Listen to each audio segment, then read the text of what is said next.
ಎಲ್ಲೂ ಅಷ್ಟೇ. ಅದು ಮೊನ್ನೆ ಹೋದಾಗ ದಿಲ್ಲಿಗೆ ಹೋದಾಗ ಅದಕ್ಕಿಂತ ಹೆಚ್ಚಿಗೆ ರಾಹುಲ್ ಗಾಂಧಿ ಅವ್ರು ಮಾತಾಡಲಿಕ್ಕೆ ಹೋಗಲಿಲ್ಲ.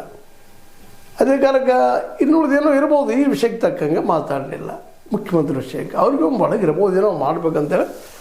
ಆದರೆ ಅವ್ರಿಗೂ ಒಂದಿಷ್ಟು ತರ್ಕ ಏನಪ್ಪ ಅಂತಂದ್ರೆ ಅವ್ರು ಯಾಕೆ ಹಿಂಸೆಗ್ತಾ ಇದ್ದಾರೆ ಅಂತಂದ್ರೆ, ಈಗ ಈ ನಮ್ಮ ಡಿ ಕೆ ಶಿ ಅವ್ರ ಮೇಲಿದ್ದಂತಹ ಕೇಸುಗಳು, CBI ಕೇಸುಗಳು, ಈ ಏನಪ್ಪ ಅಂದ್ರೆ ಅವ್ಯವಹಾರ ಕೇಸುಗಳು, CBI ED ಎಲ್ಲ ಕುಡುಕುಗಳ ಮೇಲೆ ಅಟ್ಯಾಕ್ ಮಾಡ್ತಾ ಇದ್ದಾರೆ. ಮತ್ತು ಇವ್ರನ್ನ CM ಆಗಿ ಮಾಡಿದರೆ ಅವ್ರನ್ನ ಎತ್ತಿ ನಿಲ್ಲಿಸುವಂಥ ಸಾಧ್ಯತೆಗಳು ಭಾಳಷ್ಟಿದ್ದಾವೆ.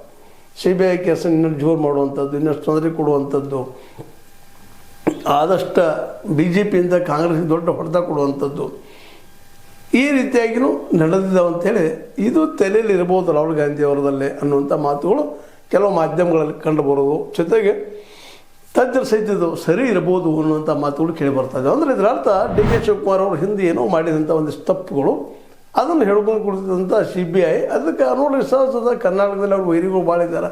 ಅದರಲ್ಲೂ HD ಕುಮಾರಸ್ವಾಮಿಗಳಂತೆ ಪೂರ್ಣ ಪ್ರಮಾಣದಲ್ಲಿ ಅವರು ರಾಜಕೀಯ ವೈರಿಗಳು, ವಿರೋಧಿಗಳು ಅನ್ನೋದ್ರಲ್ಲಿ ಎರಡು ಮಾತಿಲ್ಲ. ಅದಕ್ಕೆ ಆದಷ್ಟು ಹಿಂದಿನ ಅವ್ರ ಇತಿಹಾಸವನ್ನು ಹೇಳ್ಕೊಂಡು ಅವ್ರನ್ನ ಕಟ್ಟಿ ಹಾಕುವಂಥ ಪ್ರಯತ್ನ ಈ ವಿರೋಧಿಗಳು ಮಾಡ್ತಾ ಇದ್ದಾರಳು ಅನ್ನೋದು ಅಷ್ಟೇ ಸತ್ಯ.